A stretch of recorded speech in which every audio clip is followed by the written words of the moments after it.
So today we're going to look at this wonderful story from John 11, the words of Jesus, and just prior to his raising Lazarus from the dead. I'm excited to preach on this today, not just because I love this story, but because this story often gets pigeonholed for preachers.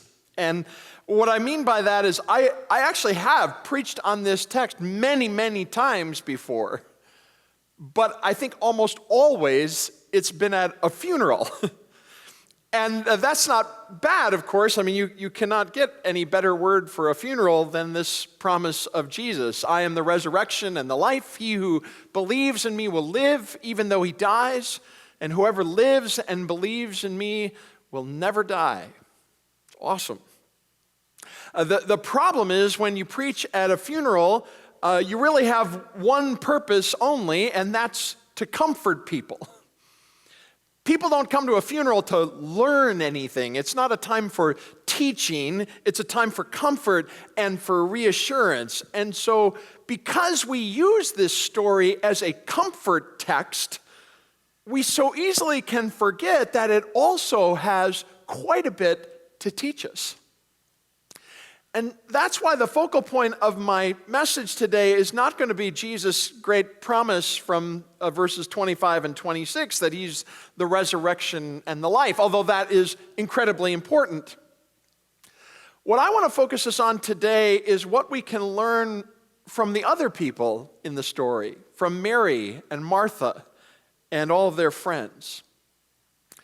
Now, let me give you a background first to help you understand. First, we have to remember that this man, Lazarus, and his sisters, Mary and Martha, were incredibly close with Jesus. These were not just acquaintances or casual friends or just part of the larger crowd of people who followed the Lord. They may not have been counted among the 12 disciples, but as you read the Gospels, it is obvious they were among Jesus' closest confidants. You'll notice verse 5 of our story explicitly says this. Jesus loved Martha and her sister and Lazarus. He didn't just know them, he loved them. They were close. So then one day, Lazarus, his good friend, gets sick, gravely sick. And so what do Mary and Martha do? Well, they obviously have seen many times what Jesus is able to do. They have watched him miraculously heal one person after another. So they do what any of us would do if we were in their position. They send word for Jesus to come and to come quickly. Verse 3 says, the sisters sent word to Jesus, Lord, the one you love is sick. I love that. It's not the one we love. No, it's the one you love. Now, is that manipulative? Maybe. But it's also the truth, right? Jesus does love Lazarus, and now his friend Lazarus needs him more than ever. And this is the point of the story where it starts to take a strange turn. Verse 3 tells us the message. They need Jesus to come right away. Verse 5 reminds us that Jesus loved Lazarus and his sisters. And so clearly, verse 6, the next verse, is going to say something like, so when he heard that Lazarus was ill, he got there as quickly as he could. He ran as fast as possible to their aid. But you notice that's not what happens. In fact, Jesus does the exact opposite of what you would expect him to do in this situation. He does nothing. Absolutely nothing. It says, so when he heard that Lazarus was ill, he didn't try to hurry to get there. No, he stayed 2 days longer in the place where he was. And not for any particular reason, apparently. Nothing was keeping him there. He just chose not to go. And this is so strange because then when he finally does show up and goes to Lazarus' grave, he weeps. This is verse 35, the shortest verse in the Bible. Jesus wept. And right after that, you see it says, so the Jews said, see how he loved him. But some of them said, key sentence, could not he who opened the eyes of the blind man also have kept this man from dying? You hear the confusion and frustration there? I mean, even they who aren't close with Jesus can't help but wonder, why didn't he do something? And especially when he obviously loved him and was capable of doing so much to help him. These friends are simply echoing what Mary and Martha were feeling.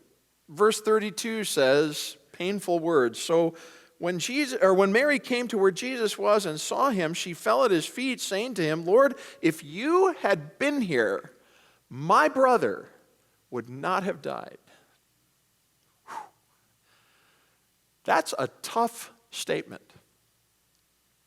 And we so quickly breeze right past that. We like to whip by that and get on to the great promise and the resurrection of Lazarus. But we need to sit with that sentence for just a moment.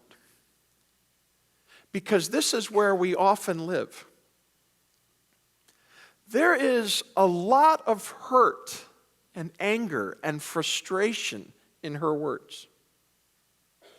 Mary is deeply disappointed in Jesus. And I think we can all relate to Mary here because the longer you walk with Christ through life, the more, sooner or later, you will experience times like this too.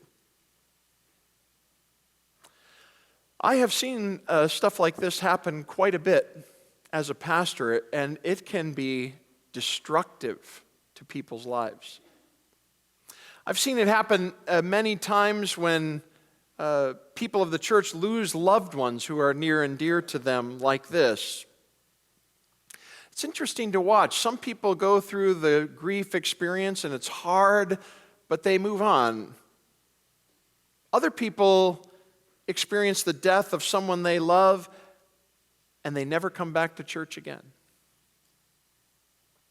It may have been a big part of their life before, but once their loved one dies, it all comes to an end. I can think of specific people in our church like that right now. And it's not that they're sad or that coming to church is hard for them because it reminds them of the funeral or something like that. It's that they're spiritually troubled. Their experience of grief changed them.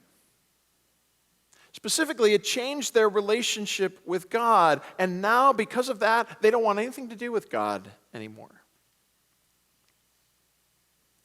It doesn't have to be an actual physical death. Sometimes I've seen this happen also with the death of a relationship. Over my years as a pastor, I've seen people, for example, who go through a divorce, and afterwards, they walk away from God. Now, not everyone does this, of course, but some people do. Church had been a big part of their life before, but now after this event, it has no part in their life. And it's not just that they need to find a new church because their former spouse attends here still, and that's awkward. It's that the pain of the experience changed their relationship with God. And they don't want anything to do with Him anymore. And sometimes it's not even something that significant. It might just be the death of a dream that you had or the death of an idea of how you expected your life to go. Some people ride through disappointments like that and they are sad and frustrated, but they manage to get through it. But other people are like the people in this crowd. They're disappointed and angry and frustrated, and they have a very hard time ever getting out of it. And this is very difficult for me to say, but my observation has been many times that the problem is that the way they viewed their relationship with God was skewed from the very beginning.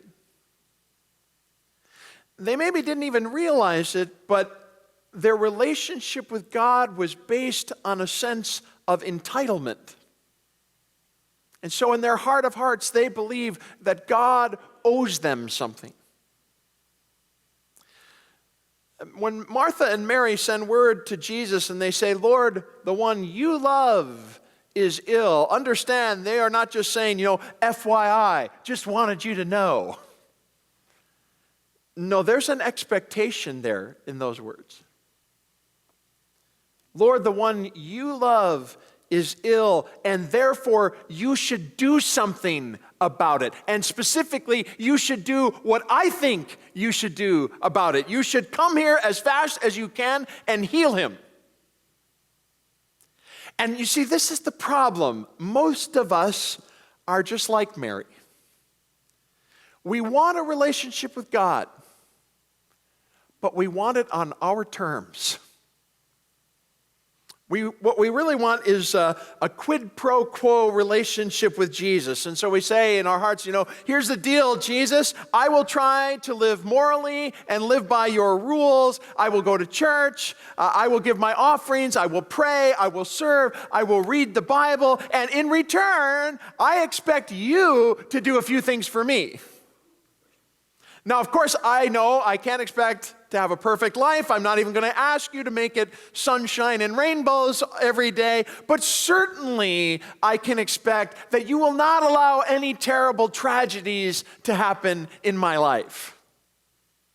I will do my part, and I expect you to do your part. I will try to make you happy, God, and I want you to basically make me happy. Is that a deal? But see, that's not the way it works. That's not the life that Jesus is offering us. And it's not because he doesn't love us. Oh, he does. It's that he has an eternal perspective on things. And his purposes for you and me go way beyond just making us temporarily happy. And until we understand that and accept that, we are just sooner or later setting ourselves up for disappointment. The other sister, Martha, shows us a better way. And I love this part because you may know Martha often gets kind of knocked as being the bad sister of the two. And that's because of that other famous story in the Gospels where Mary is sitting at Jesus' feet and Martha is off busy in the kitchen, and Martha gets very upset that she's not helping her, and Jesus chastises Martha and says, you're worried about many things, but Mary has chosen what is better, and all of that. You know the story. But here, notice, Martha does better than Mary. In verse 32, Mary said, Lord, if you had been here, my brother would not have died. And then you notice Martha says the same thing in verse 21. Lord, if you had been here, my brother would not have died. But Martha says just a little bit more than Mary did. Because then she adds these amazing words. But I know that even now, God will give you whatever you ask. That is an awesome statement. And look at it carefully. Notice it's not God will give you whatever I ask. No, God will give you whatever you ask. She is surrendering her will to Jesus. She's saying, in essence, yes, I'm disappointed, I'm frustrated, I'm confused, I don't understand why you're doing what you're doing, but I am going to trust you anyway because I know you love me. That is so hard to do. And the reason it's hard to do is because it goes against our basic human nature. I was thinking about this years ago when I was in college. I remember there was this very popular Christian song at the time where the writer is confessing to God his sinful nature. And then he says this to God. He says, God, I'd rather fight you for something I don't really want than take what you give that I need. Isn't that a great line? I'd rather fight you, God, for something I don't really want than take what you give that I need. And again, that's the truth about a lot of us. But Martha says, in essence, I'm not going to fight you for what I want anymore. I'm going to take what you give and trust that what you give is what I really need. And you'll notice, this is very important, Jesus never does explain to her what he's doing. He never says, well, that's great, Martha, let me explain to you why I waited those 2 days. I have a divine purpose and all that. No, he doesn't say anything. He simply says these wonderful words, I am the resurrection and the life. Whoever believes in me will live even though he dies. Whoever lives and believes in me will never die. Doesn't answer her question. But then he says, and this is the critical part for both Martha and for all of us, do you believe this? That's the key. Do you believe this or not?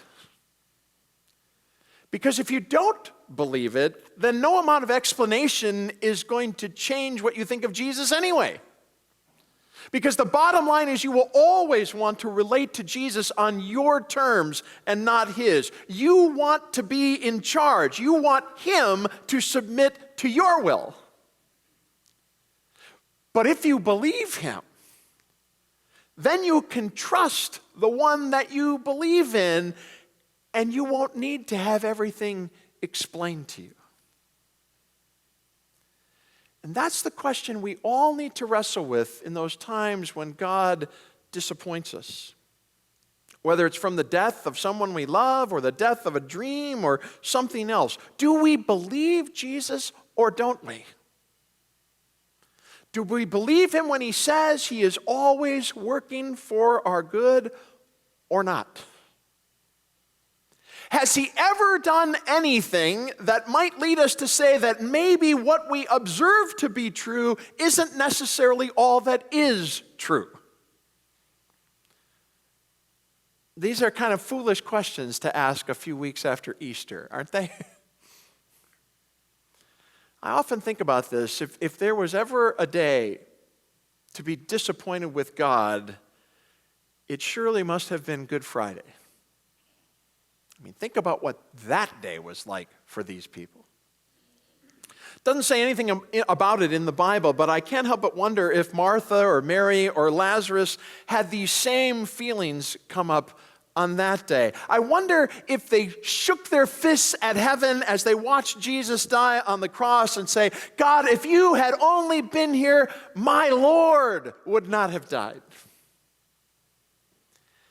And yet, in those moments of utter hopelessness, God was in fact doing a work so great they could not imagine it. Friends, the bottom line is this: God is doing more than you know. I know because he's always doing more than we know. And you are loved by him more than you can possibly imagine. And when God disappoints you, that's the hope you can cling to. It won't answer all the tough questions you have, but it will allow you to finally surrender your will and find peace that passes all understanding in his. Let's bow our heads and pray.